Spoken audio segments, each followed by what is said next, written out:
Of course, there's also been plenty to celebrate tonight, and if you're staying up to watch delayed coverage of the All Blacks against Tonga and you don't want to know the result, this is a good time to go and make a cup of tea. But there is one thing we can say was a winner without getting in trouble: the opening ceremony.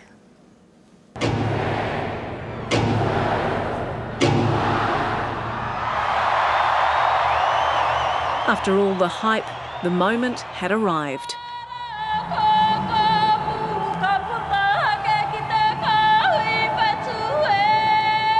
New Zealand stood proud as the world tuned in and millions embraced the 2011 Rugby World Cup.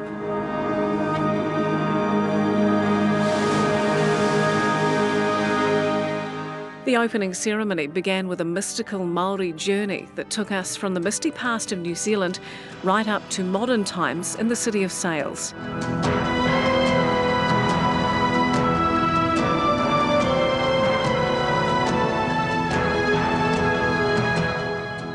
A powerful mass haka celebrating New Zealand's heritage shook the stadium, with streams of fire launching into the night sky.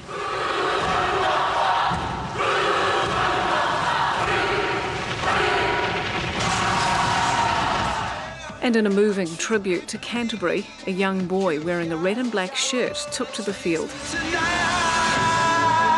where he met arguably the most well-known rugby player in the world, Jonah Lomu, tonight's guest of honour. Go for Christchurch, my friend.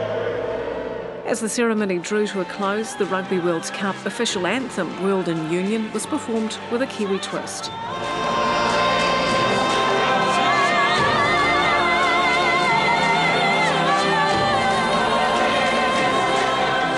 And Prime Minister John Key was well received by a jubilant crowd. And to all New Zealanders, can I say how proud of you I am. Enjoy the Cup. This is your Rugby World Cup. I know you're going to be tremendous hosts to those 100,000 tourists. And to most of all, have a great night, enjoy the rugby, and go the mighty All Blacks. Finally, the party well and truly kicked off, and it was worth the wait, with more than 3 tons of fireworks going up in smoke, visible from right across the city. Auckland's Sky Tower, the centrepiece of the biggest cracker show the country has ever seen. Pahutakawa and silver fern-shaped formations made up from 6,000 explosive shells being fired into the air.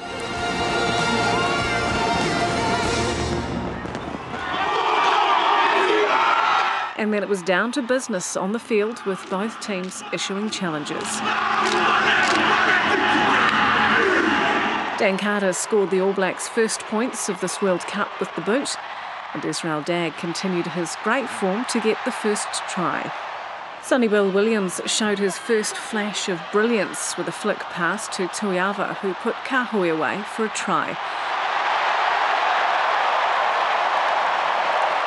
And on the back of an Andrew Hoare turnover, Sonny Bill offloaded again to Dagg for his second try.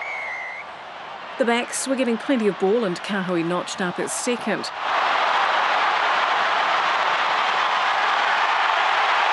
Tonga made it onto the board with a penalty to end the first half 29-3. And that's the way it stayed for almost 20 minutes in the second half before Jerome Kaino scored. Red and white fans had plenty to cheer about after Tongan torpedo Taumalolo shot over the line. But the All Blacks were too strong, eventually running out 41-10 winners.